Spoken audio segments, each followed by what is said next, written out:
Magandang umaga po sa ating lahat.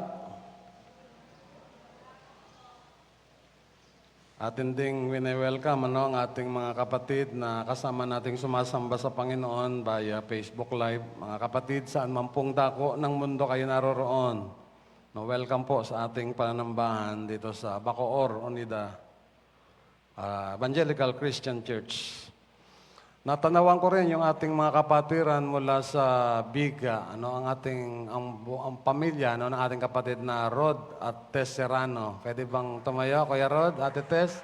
Kasama si Justin, yung kanilang anak, pamangkin. May pamangkin pa sa likod. So welcome po sa inyong pagdalo dito sa ating Mother Church. Yung iba naman, na welcome na kanina. So salamat po at tayo ay muling nagkaroon ng pagkakataon na muling magkasama-sama sa ating pagsamba sa ating Panginoon. Tayo po ay sumandaling manalangin. Dakilang Diyos, sa aming pagbubulay ng iyong mga salita, muli naming hinihiling na kayo po mismo ang magsalita sa aming kalagitnaan sa pamamagitan ng iyong lingkod. Nawa ang mga salita mo naming mapapakinggan ay maging pagkain ng aming mga espiritu, maging kalakasan ng aming mga pananampalataya, maging kagalakan ng aming mga puso, maging gabay namin sa aming mga pang-araw-araw na pamumuhay. Sa pangalan ng Ama, ng Anak, ng Espiritu Santo. Amen. Kay ating tinatalakay sa buong buwan ng Hulyo, yung tema na prayer, finding the heart's true home. Yun po yung ating month-long theme. At sa mga nagdaang linggo, nung first Sunday, ating binigyan ng pansin yung tema na simple prayer, learning to come before God honestly and naturally. Nung second Sunday, binigyan natin ng pansin yung tema na transformative prayer, your kingdom come. At last Sunday, third Sunday, binigyan natin ng pansin yung tema na prayer of relinquishment, surrendering our will completely to God. At ngayong huling linggo ng July, malapit na naman po tayo sa bare months, Next Sunday ay August na. And then pagkatapos ng August, bare months na. So ngayong last Sunday of July, ang ating pag-uusapan ay yung tema na communal prayer. Becoming the praying church. Kapag po sinabing communal prayer, ang ibig sabihin niyan, sama-samang pananalangin. Bilang isang iglesia, dapat tayo ay sama-samang nananalangin. Sa ating introduction, sabi, if the church today desires revival, unity, and power, it must become a praying church. Kapag daw po ang isang simbahan ay nangangarap na magkaroon ng revival, ng pagkakaisa at ng kapangyarihan, dapat yung simbahang yon ay maging isang simbahang mapanalanginin. Nangangarap po ba tayo ng revival? Wala. Huwag na tayo mag-pray. Ayaw pala ninyo ng revival. Alam ba ninyo ibig sabihin ng revival? Ibig sabihin ng revival, yung pagiging masigla sa pagsamba, sa paglilingkod, at sa iba't ibang mga gawain para sa Panginoon. Yun po yung ibig sabihin ng revival. Kung gusto daw natin na mangyari yon sa ating simbahan, kinakailangan natin na magsama-sama sa pananalangin. Gusto ba natin ng unity? Kakaunti lang. Gusto ng iba, away. Alam niyo, napakahalaga ngayon sa simbahan yung unity. Kasi napakaraming mga simbahan ngayon na nagkakaroon na ng division na nakakalungkot. No, yung tinatawag natin na body of Christ, ano, yung church, nagkakawatak-watak. No, kung aware kayo, halimbawa, ano, yung Methodist, United Methodist Church, no, nagkaroon na ng 3 split. Yung Unida, no, nagkaroon na ng split, ano, nagkaroon ng evangelical, nagkaroon ng ecumenical. Yung Yemelip, nagkaroon ng Yemelip, nagkaroon ng Yemerite. Mga, kanya, no? Mga Christian churches, yung tinutukoy natin. Ha? Pero, nahahati. Nagkakawatak-watak. So, ang sabi, ano, kung gusto natin na magkaroon ng unity, no, ng pagkakaroon ng patuloy na magandang pagsasamahan, no, ang sikreto, maging mapanalanginin. And of course, ano, kailangan natin ng power. Kailangan yung ating church ay makitaan ng kapangyarihan ng Diyos. Kapag sinabing powerful church, ang ibig sabihin, matagumpay sa iba't ibang mga gawain, no, na kanyang isinasakatuparan. No, matagumpay sa pagmimisyon, matagumpay sa paglago, matagumpay sa financial, etc., etc. Kung gusto raw natin na magkaroon ng ganong kalalagayan ang ating simbahan, kinakailangan nating maging a praying church. Simbahan na mapanalanginin. Ang tanong, paano ba maging praying church? Yan po yung ating bibigyan ng kasagutan. No? Yan yung tanong, no, na nais natin na bigyan ng kasagutan sa ating mensahe ngayong umaga. No, paano ba maging praying church? So meron tayong 3 sagot sa tanong na yan. Una, a praying church is a devoted church. Sabi doon sa ating binasang mga talata kanina, no, sa Magawa chapter 2, verse 42, nanatili sila sa itinuro ng mga apostol sa pagsasama-sama bilang magkakapatid, sa pagpipira-piraso ng tinapay, at sa pananalangin. Sa English version, ang sabi, they devoted themselves. Bigyan lang natin ng pansin yung huling aspeto, no? In prayer. No, kasi yun yung ating nais na bigyan ng pansin. No, yung mga nauna, tsaka na lang natin pag-usapan. No? So, ang isang katangian ng early Christian church, they devoted themselves in prayer.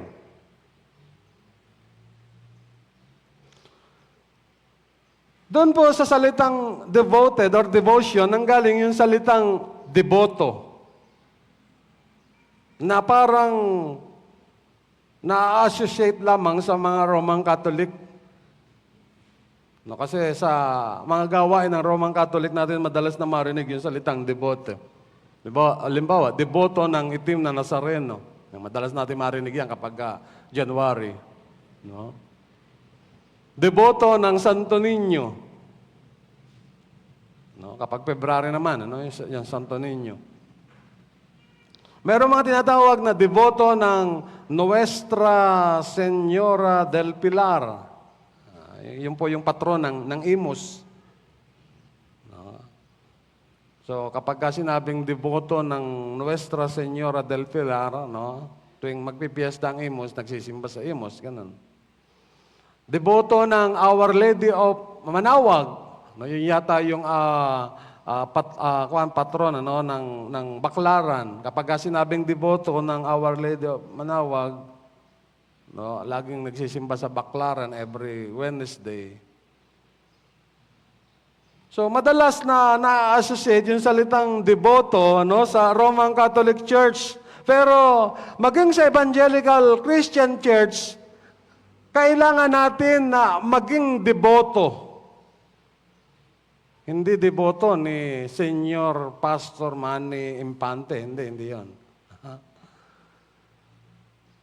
Tayo mga evangelical Christians, hinahamon tayo ng banal na kasulatan na maging deboto sa pananalangin.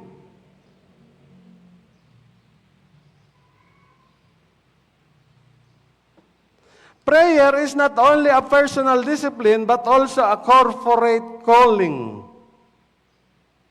Yung pananalangin, hindi lamang ito dapat na ginagawa ng personal.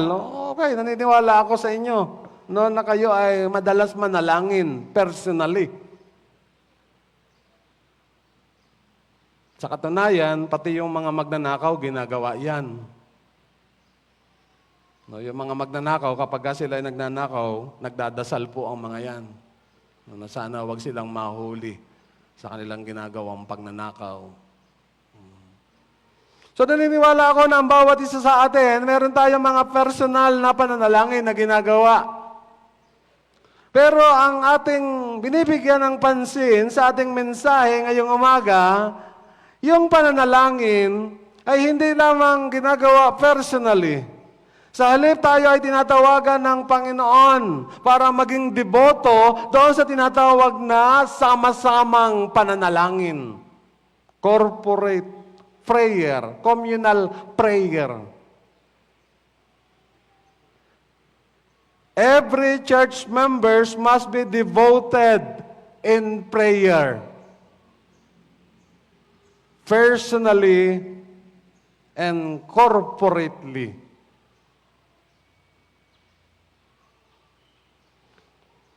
Yun po ang isang sikreto, no, para tayo ay magkaroon ng paglago bilang isang iglesia.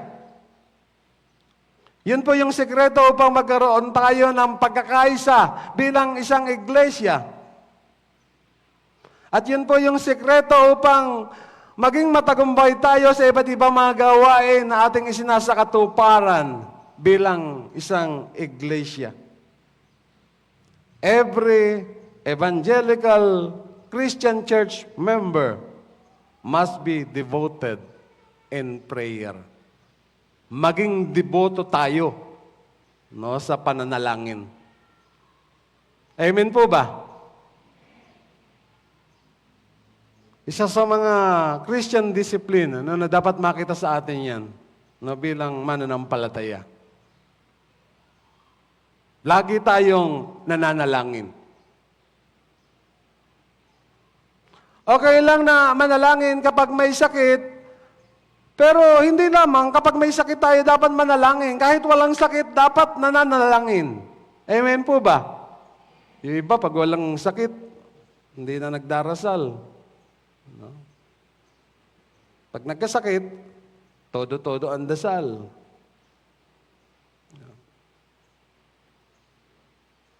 Okay lang na manalangin kung tayo ay nando sa panahon ng kasaganaan. And of course, mas kailangan na manalangin sa panahon ng kagipitan. So, ibig sabihin, sa kasaganaan man o sa kagipitin man, dapat nakikita tayo na nananalangin. Okay lang na manalangin kapag may problema, pero kahit walang problema, dapat makita rin tayo na nananalangin. Walang pinipiling panahon ang pananalangin. Ang bawat panahon o pagkakataon ay pagkakataon o panahon para sa pananalangin. Amen po ba? Yun ang sinasabi ni Apostol Pablo na pray without ceasing. Manalangin kayo na walang patid. Alisin natin yung ugali natin, ano, na nananalangin lamang tayo kapag tayo ay may kailangan sa Panginoon. At kapag wala na tayong kailangan sa Panginoon, tinatalikuran na natin, ano, sinasantabi na natin yung pananalangin. Huwag nating maging ugali yung ganon. So, ang isang tao na deboto sa pananalangin, walang pinipiling panahon para manalangin. Ang lahat ng pagkakataon, ginugugol niya sa pananalangin. Yun po ang dapat na makita sa atin bilang mananampalataya. Every church members must be devoted in prayer. We must build a culture where prayer becomes our first response, not last resort.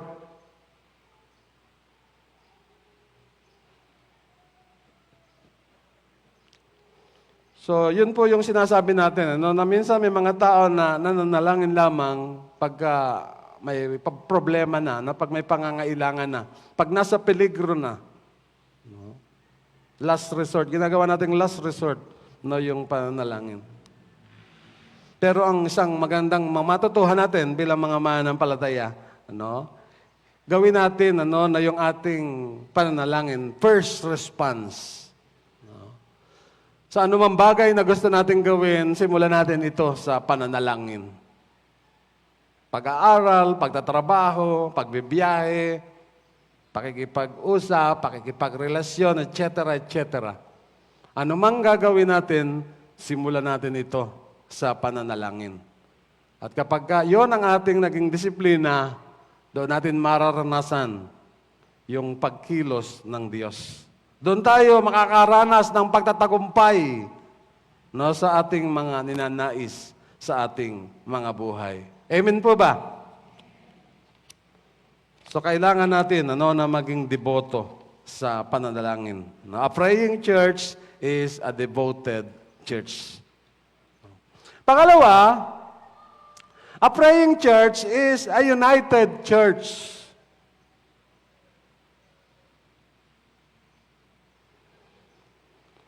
Ang isa daw simbahang mapanalanginin, of course, dapat nagkakaisa sa pananalangin. At kapag nasumpungan tayo ng Panginoon na nagkakaisa sa pananalangin, maging sa iba't ibang aspeto ng ating mga buhay, magkakaroon tayo ng pagkakaisa. Sabi sa Mateo 18:19, doon sa ating mga talata rin na narinig kanina, no? Sinasabi ko sa inyo, ang Panginoon Jesucristo po ang nagsasalita rito. Sabi ng Panginoon Jesucristo, kung ang dalawa sa inyo dito sa lupa ay magkaisa sa paghingi ng anumang bagay sa inyong pananalangin, ipagkakaloob ito ng inyong Ama na nasa langit. Ng aking Ama na nasa langit.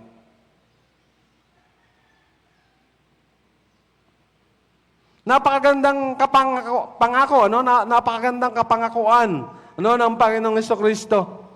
Na once na tayo ay magkaroon ng unity sa pananalangin, ng pagkakaisa sa pananalangin, 100% yung assurance na ibinibigay sa atin na ipagkakaloob ng ating Ama na nasa langit, yung ating hinihiling, yung ating ipinapanalangin.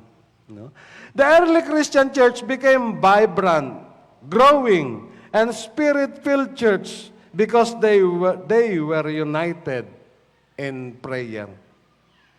Yung daon ng Kristiyanong simbahan, sila ay naging makapangyarihan, sila ay mabilis na lumago, at naranasan nila yung kapuspusan ng Espiritu Santo because they were united in prayer.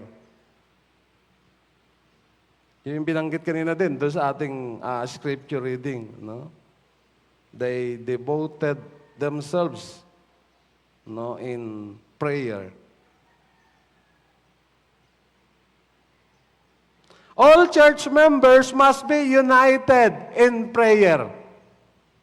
Kahit hindi kayo dumadalo sa ating mga prayer meetings, pero hindi ko po ibig sabihin, okay lang yan.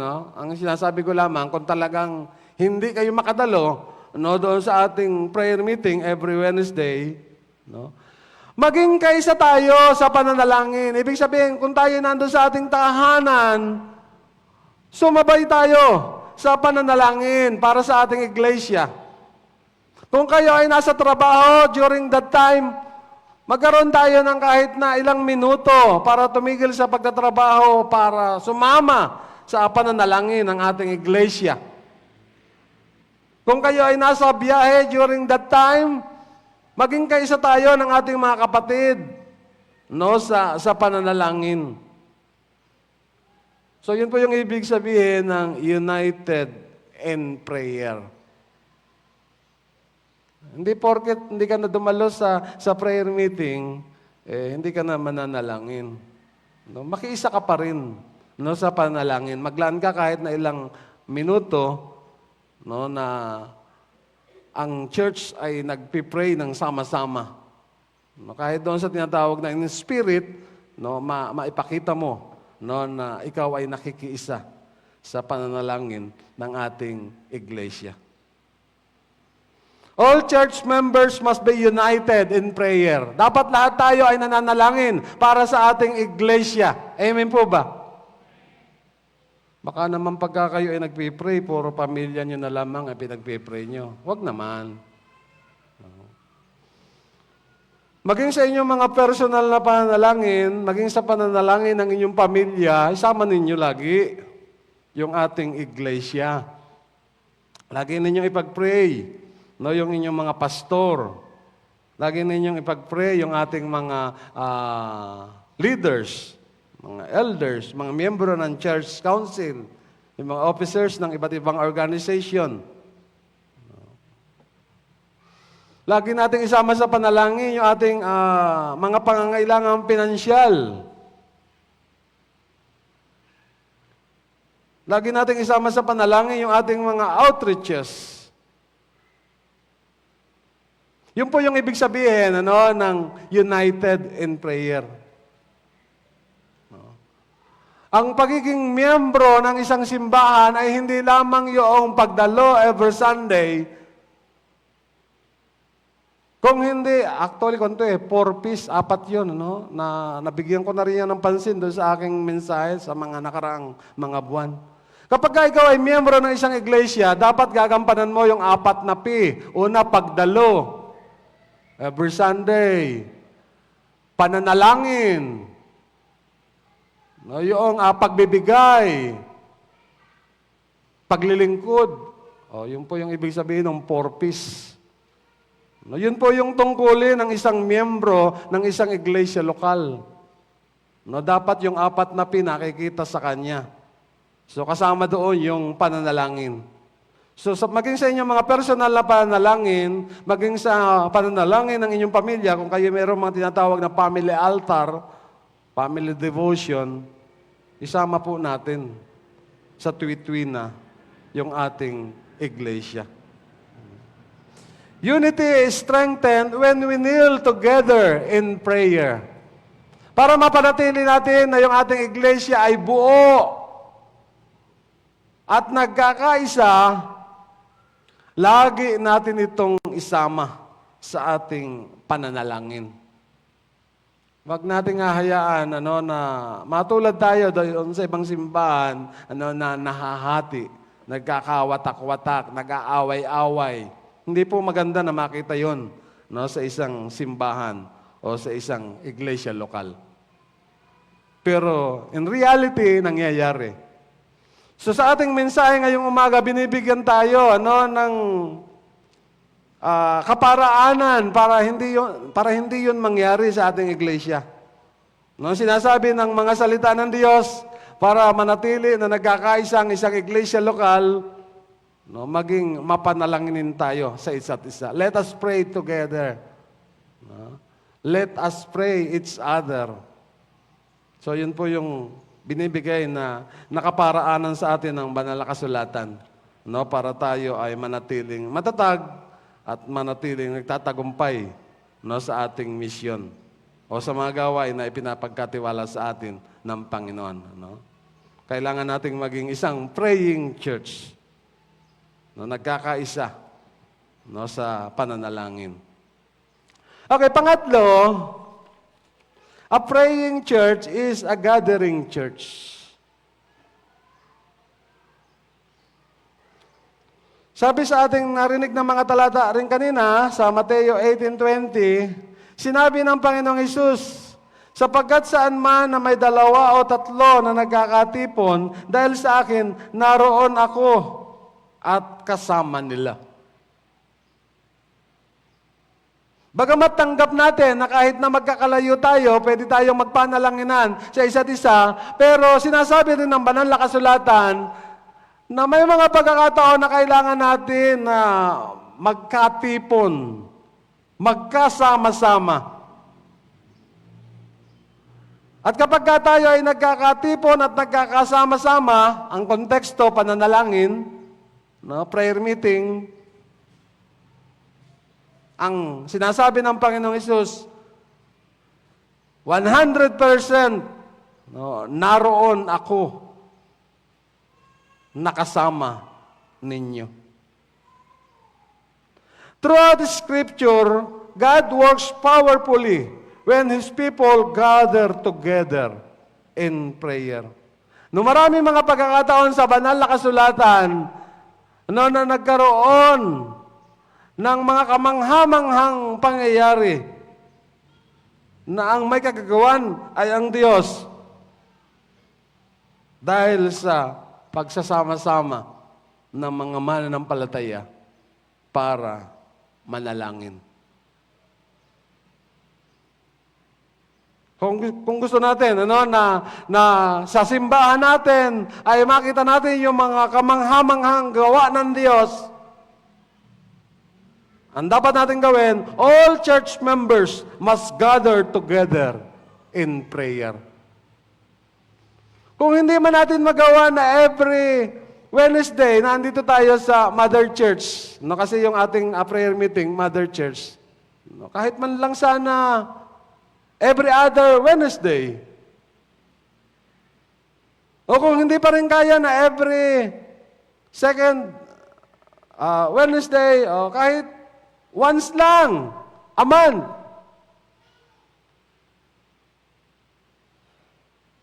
Siguro naman, hindi na magiging mabigat yun. No? Yung iba sasabihin, may trabaho po kami ng ganong oras, ng ganong araw. O baka naman kung matsyempuhan, na yung Wednesday ay holiday, national holiday, ikon mo na. Priority mo na, na dumalo sa prayer meeting. No, kahit man sabihin na natin 2 times a year, very considerate na tayo sa ganun, no? Hindi naman natin nire-required na every Wednesday, no? Pero ang binibigyan natin ng diin, dapat nagkakaroon tayo ng pagkakataon na makasama ang mga kapatid sa pananampalataya, no, sa layunin, no, na lumapit sa Diyos sa pamamagitan ng pananalangin. No, kanina mayroong ibinigay yung ating mga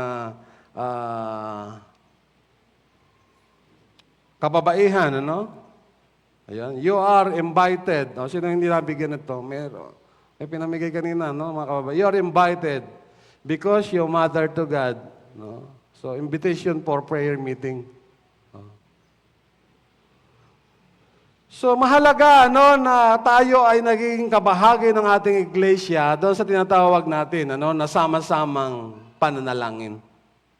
Mas nalulugod ang Panginoon kapag nakikita tayo na nagkakasama-sama para manalangin. Sabi sa Aklat ng Mga Gawa, chapter 4, verse 31, pagkatapos nilang manalangin, nayanig ang pinagtitipunan nila. At silang lahat ay napuspos ng Espiritu Santo at buong tapang na nangaral ng salita ng Diyos. Ito po ay isang ebidensya doon sa ating sinasabi, na kapag ka ang mga anak ng Diyos, kapag ka ang mga mananampalataya ay nagsasama-sama para manalangin, mayroong gagawin ang Panginoon. Amen po ba? Kapag tayo ay sama-samang nananalangin, makikita natin ang pagkilos ng Diyos.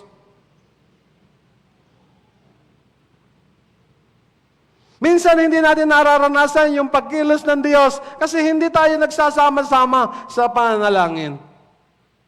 Ilan lamang yung nakikita ng Panginoon na nagsasama-sama sa pananalangin.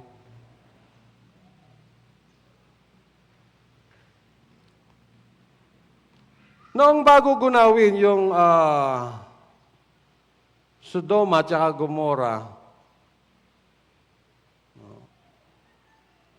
nagkaroon ng conversation, ang Panginoon, ang Diyos, tsaka si Abraham. Sabi ni Abraham, kung meron po ba na Ilan ba yung pasimula? 500 ba?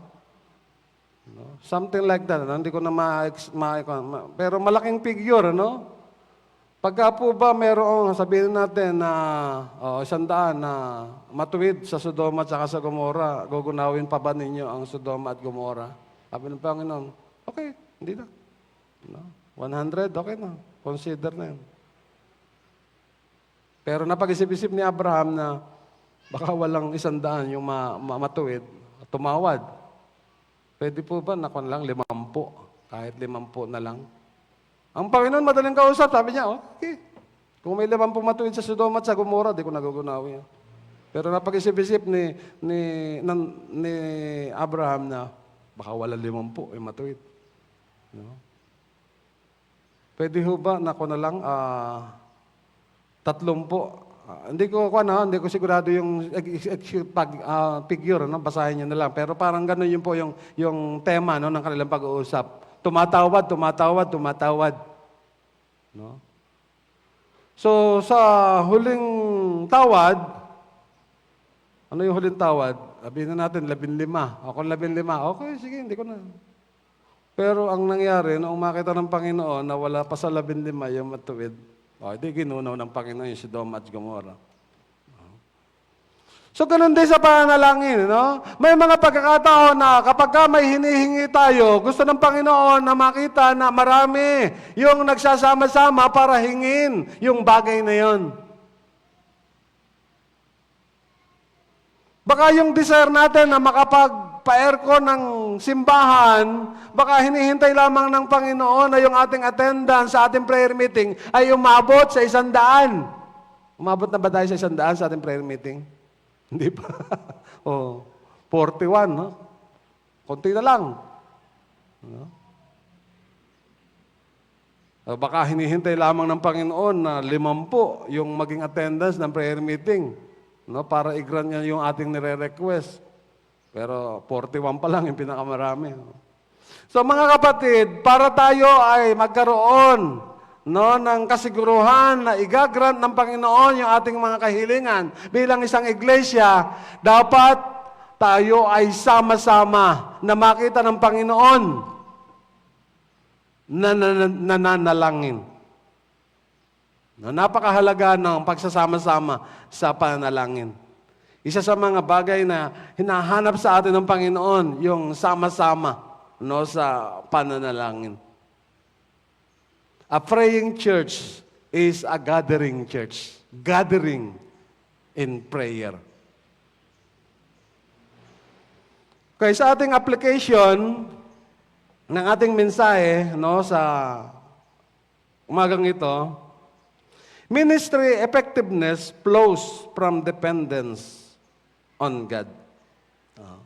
Magiging matagumpay tayo sa ating mga ministeryo na ginagampanan kung tayo ay mapanalanginin. No, ang church natin, maraming ministry na ginagampanan. Pero hindi lamang sapat na ginagampanan natin yung mga ministry na yan. Sa halip, dapat sama-sama nating ipinapanalangin ang mga ministry na yan. Pangalawa, bold witness comes through spirit-filled prayer. We are called to witness. No, bilang isang iglesia, tayo tinawag ng Diyos para maging saksi, no, ng ating Panginoong Jesucristo. Pero magkakaroon ng kaganapan yung ating pagsaksi, matagumpay na pagsaksi, once na nakita sa atin yung tinatawag na spirit-filled prayer. No, yung sama-sama at sincere, no, na lumalapit sa Diyos at humihingi ng pabor, no, sa Panginoon. Pangatlo, revival begins in prayer. No? Magkakaroon tayo ng paglago, magkakaroon tayo ng pagtatagumpay sa ating mga misyon bilang isang iglesia once na tayo ay masumpungan ng Panginoon, ano, na sama-samang nananalangin. Pangapat, prayer changes not only the church, but also the nation. Kapag tayo bilang isang iglesia ay sama-samang nananalangin, magkakaroon ng pagbabago sa ating iglesia at hindi lamang sa ating iglesia, kundi maging sa ating komunidad, sa ating probinsya, at maging sa ating bansa. No, kailangan ng ating bansa ngayon ang mga simbahan na mapanalanginin. Hindi na tayo pupunta doon sa EDSA, hindi na tayo pupunta dyan sa Luneta. No, yung iba naman kasing nagpupunta dyan, sasabihin, prayer rally. Tapos babatikusin lang ng babatikusin yung mga nanunungkulan. Hindi po yun ang tamang pananalangin. No? Yung pananalangin para sa ating bansa ay pwede nating gawin dito sa loob ng ating bahay, sambahan. No, kung tayo ay masumpungan ng Panginoon na bilang isang iglesia ay laging nagsasama-sama para manalangin, para sa kaayusan at kapayapaan ng ating bansa, tutugunin ito ng ating Panginoon. Amen po ba? So mga kapatid, simulan na natin yung pagiging a praying church. Simulan na natin yung pagkakaroon ng tinatawag na communal prayer. Sa ngalan ng Ama, ng Anak, at ng Espiritu Santo. Amen.